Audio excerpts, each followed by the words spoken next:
Welcome, everyone, to today's conversation. I'm Kelly Kivlin, curator at DIA, and it's a pleasure to be in the company of Orit Gat, who is joining us from London. DIA is thrilled to be presenting today's event to commemorate the 25th anniversary of the Artist Web Project series, which has realized 40 projects by a diverse range of artists, all of which are accessible on DIA's website. And you're welcome to take a look at those following today's events. Over the last several years, we have also been undergoing a restoration initiative involving previously Flash-based works, which we learned this week just stopped working, thankfully.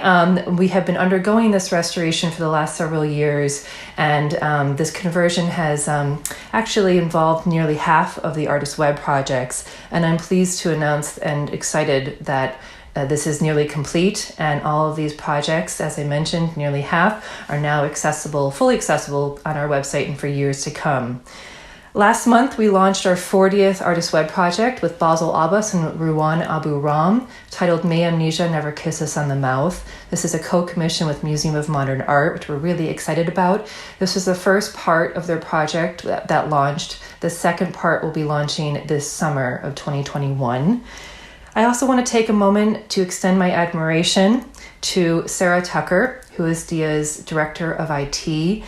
She has been at DIA for many years and with the Artist Web Project series from the beginning as producer, and is really one of the field's most visionary producers of internet-based work. I also want to give a thank you, a very warm thanks actually, to all of my colleagues at DIA who have made today's event possible, including Andrea Avila, Theodora Lang, and Max Tanone, who's leading the tech, as well as to all the programmers we've been working with over the last several years on the Flash to HTML5 conversions. I have known Orit for over a decade, and I'm thrilled she is able to join us today. Gat is a writer and whose work on contemporary art and digital culture has appeared in a variety of publications, including Art Review, eFlux Journal, Freeze, and The White Review, where she is a contributing editor.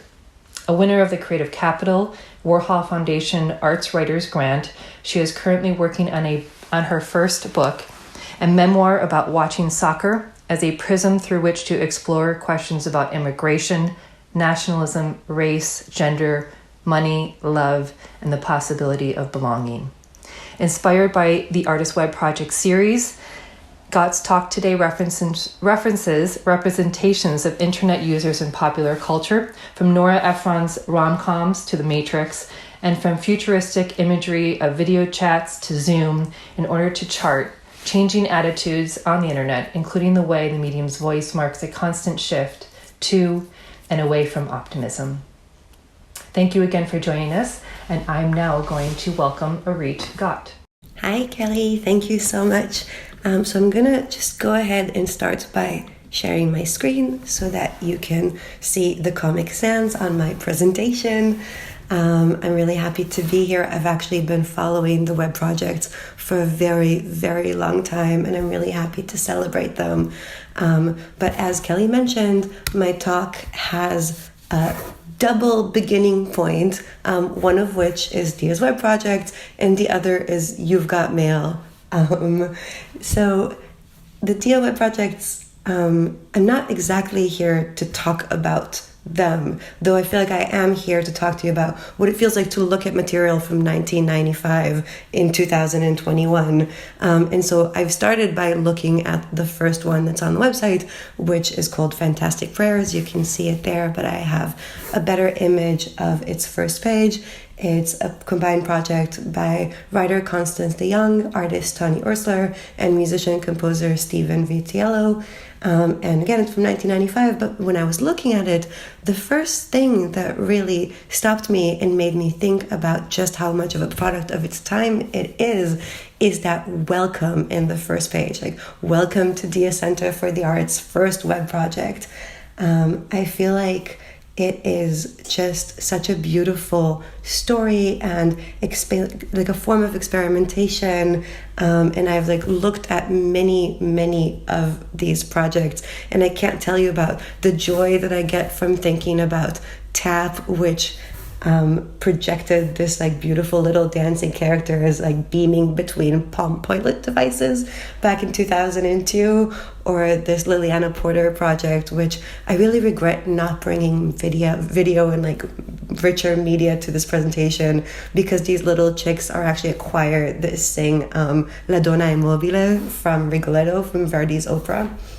But when I was thinking about like this lightheartedness and joy that I see in these projects, I think about like just how much has changed since, and how I just was quite interested in thinking about how attitudes toward the internet have changed since 1995 to this moment. The detail that I always cite in these situations is how in 1995, 8% of all websites on the internet were made by artists. And then you think about 2021 and how half of the bandwidth every night in the United States is taken up by Netflix, and how basically like all my conversations about the internet are with adults that don't really get TikTok. And I just wanted to look at these changes in attitude in the context of the current moment, specifically the lockdown, and how in these waves of global lockdown, we've all become more and more dependent on the internet for both work and for connections. And like the more emblematic Zoom becomes in our digital lives, how do we look at this network? How do we think about it right now? I feel like initially, like back in March, there are all these stories and all these headlines in every newspaper titled things like, "Is the internet nice now?" I took this image from the New York Times from one of these articles. It's just the best illustration. I feel like I'm going to use it in every public talk I ever give from now on. And I just wanted to like revisit some ideas about like screen time debates and questions about whether the internet is making us stupid, which is an article from 2008 that Nicholas Carr published, or lonely, where I'm citing Sherry Turkle's book Alone Together, in which he says that conversations on the internet are not serious and like they don't give you the same sense of well-being that real conversation gives you. And then how do we think about this change of attitude right now? We're like, obviously we're all relying on Zoom to be our everything, when actually like nothing changed about the technology itself, but everything changed around it. And Zoom is definitely the most emblematic product of this. Between December of 2019 and the end of March 2020, Zoom's daily users have grown 20-fold, from 10 million daily users to 200 million daily users. But the thing, I could write about Zoom forever, how weird it is and how fascinating it is and how problematic it is. But the thing that I'm like most interested in at the moment is how surprising it is that like students and employees who were directed to use Zoom by their organizations or universities ended up opting to stay on the same platform at the end of their working or learning day. And then they had parties and happy hours and book clubs and performances and grandparents' story time, and nursery meetups and church congregations and weddings and funerals.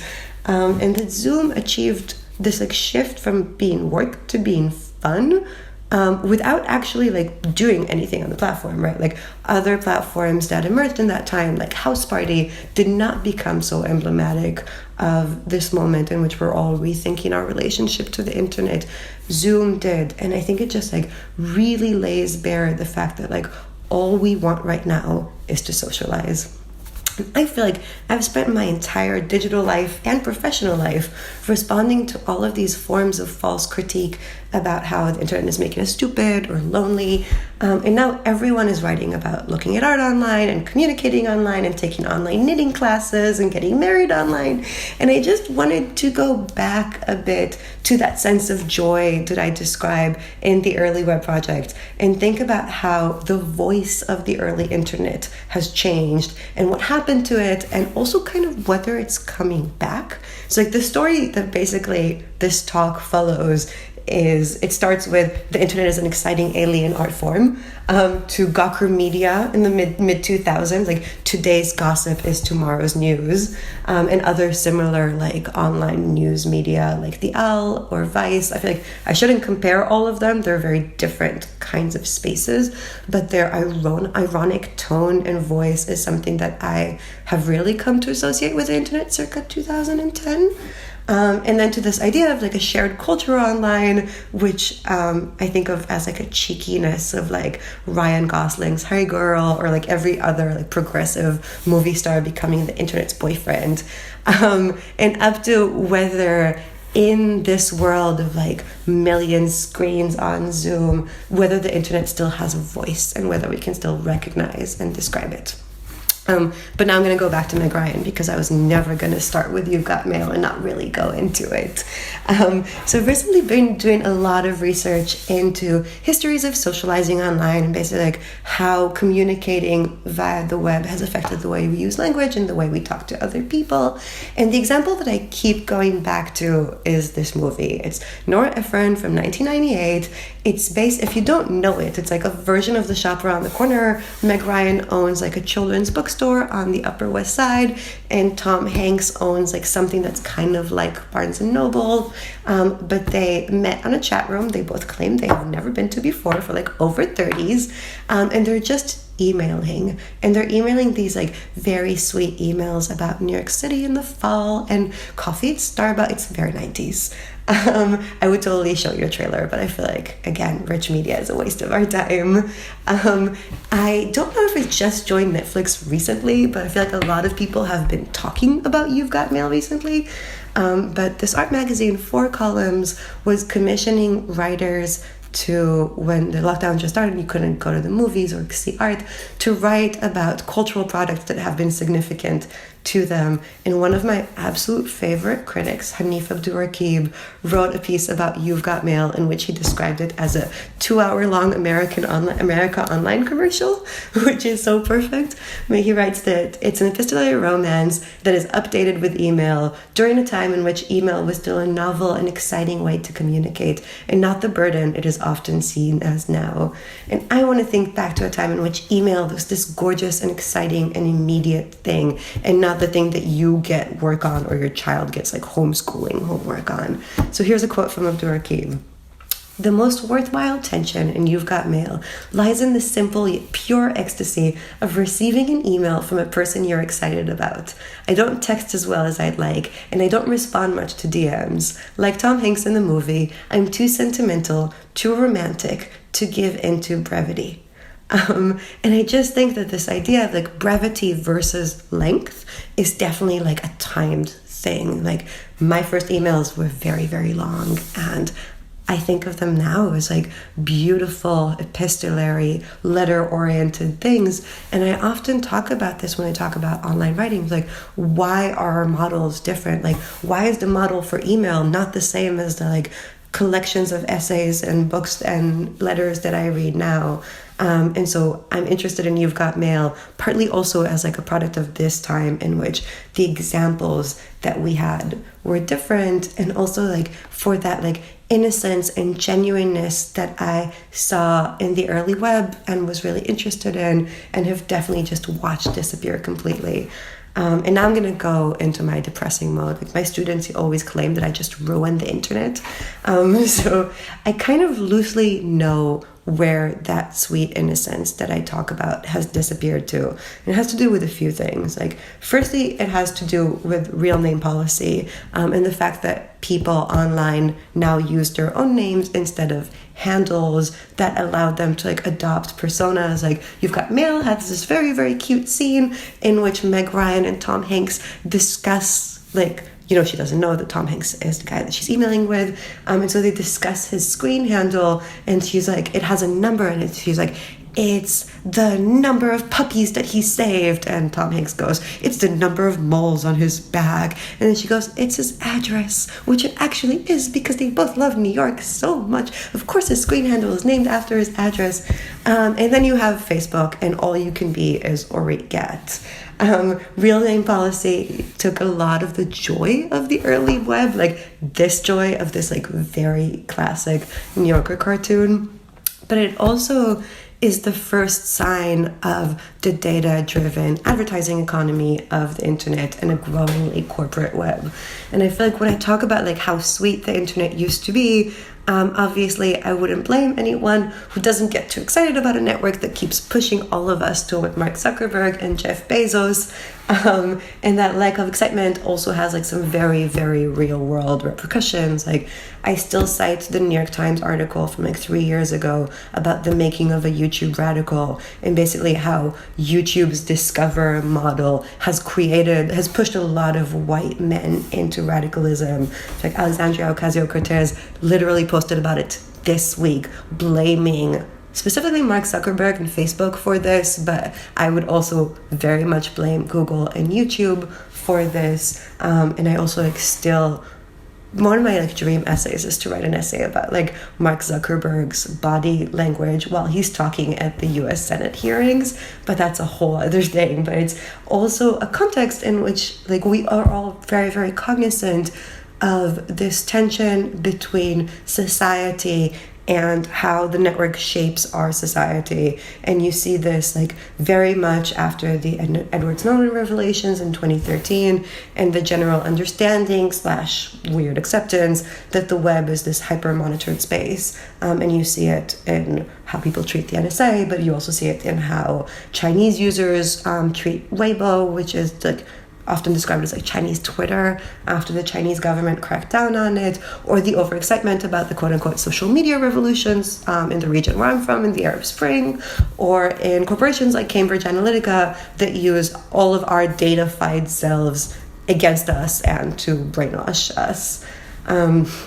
Okay, so now that I've gone through this like brief sense of concerns that obviously like stretched like an octopus's arm and like head of Medusa, in which you can't take any part of this to like understand how this contemporary society is just like all wrong. Why do I still want to celebrate the internet, and what is it that I'm celebrating here? And I feel like in this moment of global crisis, as we're all reassessing our relationship to the internet, for more than just like banking and email and Netflix. And in the wake of all those like unicorn Wi-Fi in the sky articles, I just wanted to look back at the 90s, since I feel like it offers a view of this like early magic about being really excited about something. And I wanted to like to have it as something to like keep in mind between all those like back-to-back business to social Zooms. And that view is like what I jokingly think of as welcome to my David Bowie fansite. So the title actually came from me reading about early web users' experiences, and specifically reading a lot of accounts about GeoCities. I chose this like marvelous collection of GeoCities built websites. So GeoCities was started in 1994. It was initially called Beverly Hills Internet, which is what I am totally jokingly pointing at in that welcome to my Beverly Hills 90210 webpage. But it then changed its name to GeoCities because it was arranged as a series of cities. So like people would build their own little website, which would be like their address in these virtual cities that were arranged according to like Hollywood was websites about entertainment, and Area 51 was websites about science fiction and fantasy. There was Silicon Valley for websites about technology, but of course the most popular one, and the one that like the Smiths belong to, not those Smiths, they have been canceled. These Smiths, the Smiths family, belong to Main Street USA. Main Street USA, which ended up being the biggest city on GeoCities, and having a lot of suburbs around it. The language around cities and suburbs is really fascinating. I would like to write about this one day too, because I found this quote from one of the GeoCities walkthroughs explained that they call their members homesteaders because they've staked a claim on their own plot of land on the internet. And this colonialist conversation about what it means to like stake a corner in the internet seems quite fascinating to me. GeoCities was bought by Yahoo in 1999. It was closed 10 years later, in one of many examples of services that were dearly loved and Yahoo bought and then immediately shut. Not immediately, just shut. But by the time it closed, it had 38 million sites hosted on it. Most of them are now gone. There was like a real rush to archive them. But the ones that are left and archived just show a certain character in that like real genuineness that I'm interested in. Like every article that I read memorializing GeoCities used words like enthusiastic and folksy to describe something that was actually like super culturally specific. GeoCities was the third most visited website, and it was a place using a language like welcome, a place where people were trying to introduce themselves and their interests and their passions. They were fans. And so the welcome to my David Bowie fansite came actually from one of the like early internet accounts that I was looking at. Someone was talking about how the first website that he built was a David Bowie fansite on GeoCities, but it was also totally prescient because David Bowie loved the internet. In an interview that he did for the BBC with Jeremy Paxman in 1999, Bowie talked about the internet saying, "We're on the cusp of something exhilarating and terrifying." And Paxman goes, "Isn't it just a tool?" And Bowie says, "Oh no, it's an alien life form." At that point, Bowie has already been the first artist to release a song as an online-only download, Telling Lies, in 1996. He'd done a cybercast of a concert in Boston in 1997. And in 1998, he launched his own internet service provider called BowieNet, where users could access the internet through the Bowie ISP and through this website that has an archive of his music and sound and videos. It's like, it is so rich media for 1998. It's kind of amazing. But even more amazing is that users who signed up for it got an @BowieNet email address, which I would still love to this day, and that the ISP provided every user with 5 megabytes of web space, which was a huge amount of web space, then encouraging them to like create and share their own websites. So like there were forums and live chat sections where Bowie himself would sometimes come in an Ask Me Anything.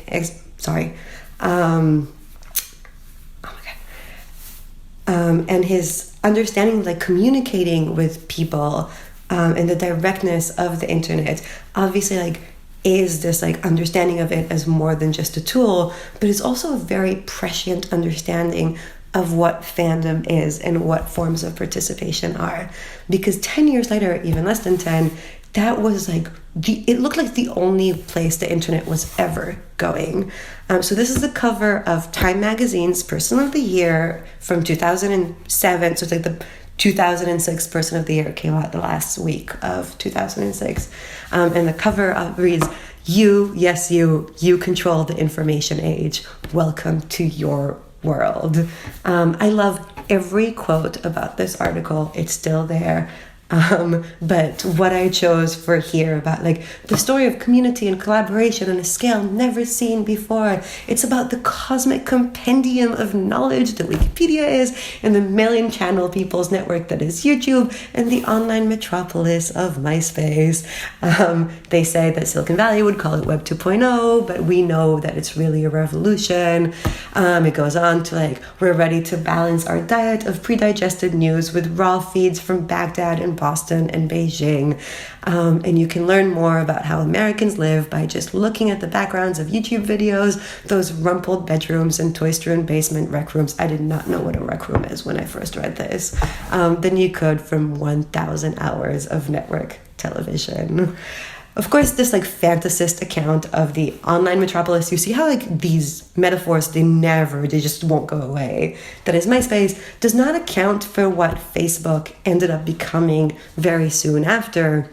And it's this interesting move that happens in how we think about internet users from this very rarefied thing. Here you have hackers, which is also from 1995, and how they all come together to hack the planet and share their knowledge of computers in order to save the world, to the inhabitants of those like rumpled bedrooms and toy-strewn rec rooms who want to like project themselves onto the world, to what became our understanding of social media as a free labor factory, and to the creator economy that is paid Instagram accounts and posts, and specifically right now during the pandemic, OnlyFans. Like OnlyFans is such an important context for this way of thinking right now, because a lot of people who sell nude photographs on OnlyFans came onto it during the pandemic as a way of pretty much like supplementing their income or supplementing for non-existent income during the pandemic.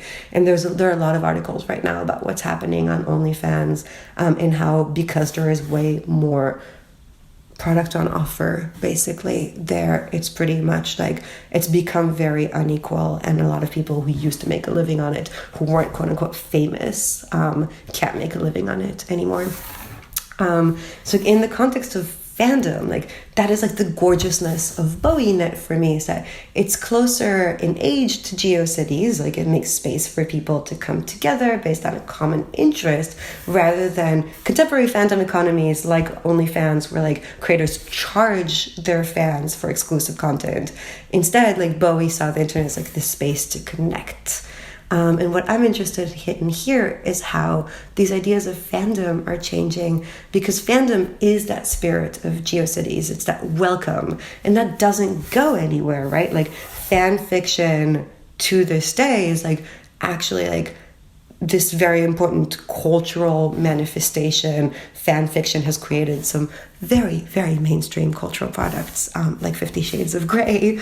But I'm interested in fandom as this methodology, like this state of being genuine. I was listening to an interview with novelist Raven Leilani the other day, whose novel Luster just came out. And she was talking about how the novel was inspired by her early adulthood or adolescence experiences of being a fan of anime. And there's a kid in Luster who loves Comic-Con and is a fan as well. And the title of that interview was Irony is Out. And I just couldn't think of anything like less internet, like less of like the internet of Gawker with that like ironic tone than quote unquote irony is out.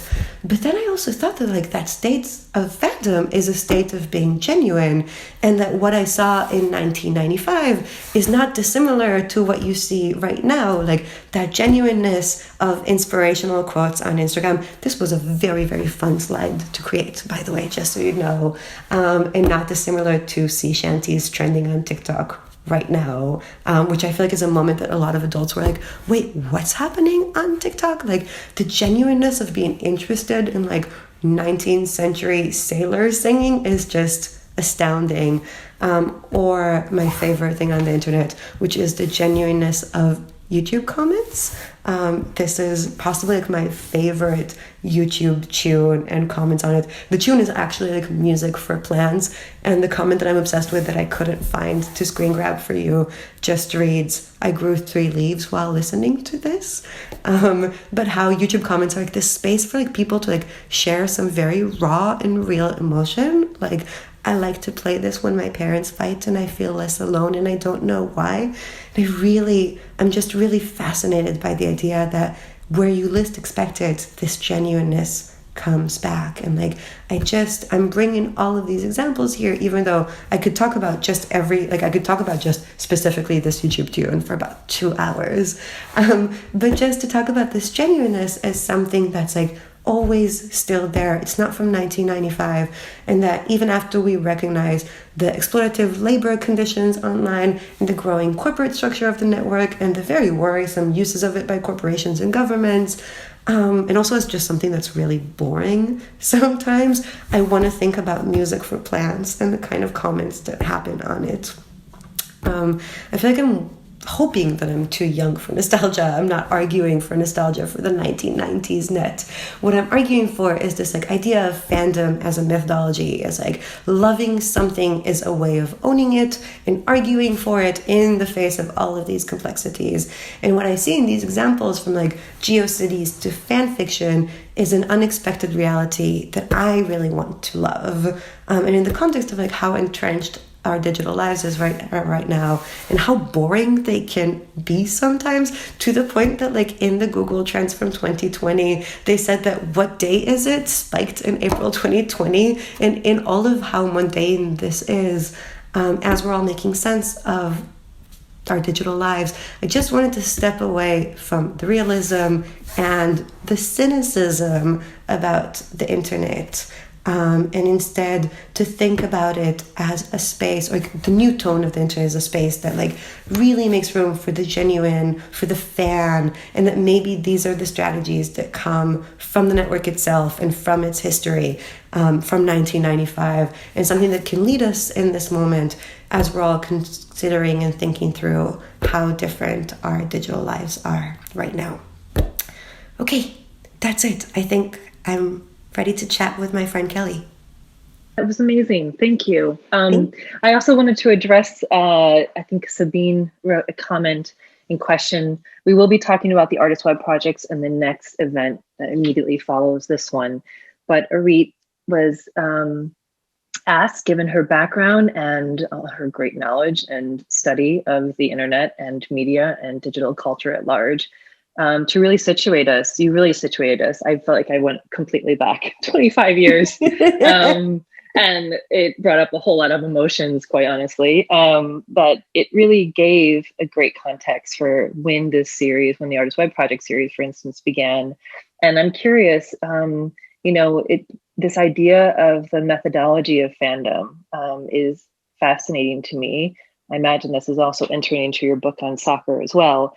But I'm curious as to where you might see fandom being sort of realized or manifesting in the art world online right now, or how might have it been over the last even several months?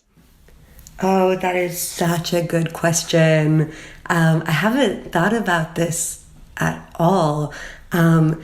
Even though I have noticed a lot more that people are like very, very hungry to have conversations that are around art, right? Like people go to more of these like Zoom events because like it's entertainment, but also because they're starved to like come together and have a conversation, which is not that different from fan fiction as far as I'm concerned. Like fan fiction is a social space, and I don't think it's something that people would be writing if they weren't also publishing it. And so I would argue that a lot of the conversation, like the crazy push that we have made around experiencing contemporary art online, from something that very few institutions like DIA were commissioning and really think like the DIA Artist Web Projects is such a rare example. There are so few repositories like this to right now where like every commercial gallery has a web program and every art fair has a digital art fair. That is a pandemic product for sure. But the will to talk around it is something that I tie with this like idea of genuineness and fandom. Yeah, because in terms of the social media aspect, alongside all the artwork that's coming out, the born digital work that we're seeing, I mean, there is quite a bit that is wrestling with the problematics, the complicated nature, our own relationship to social media, and I'm curious as to how that is being reconciled in artwork.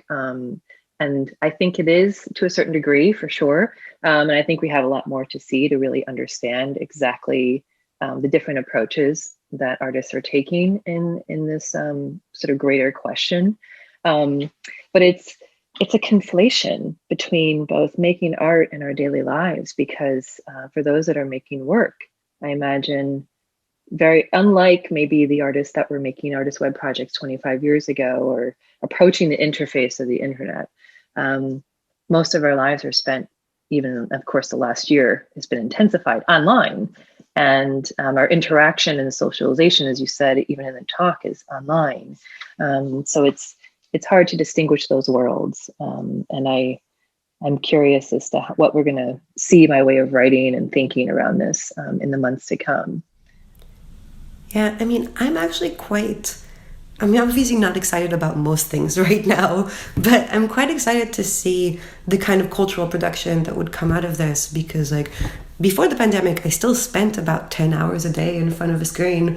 I still wanted to have the kind of conversations that I was having on a screen as well as in the bar when the bar was open.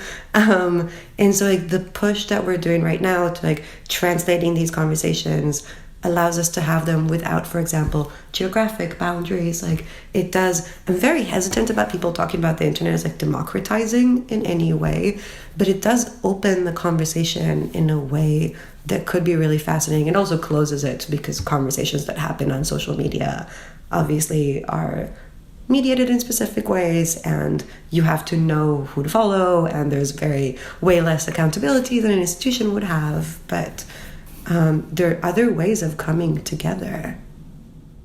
Yeah, certainly, certainly. Well, thank you for today. When does your book come out, just out of curiosity?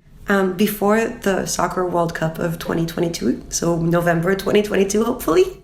Good timing. There's still a while. Yeah, exactly. Well, thank you again, Orit. And for those that are listening now, if you want to join for our next event, there is a separate Zoom link.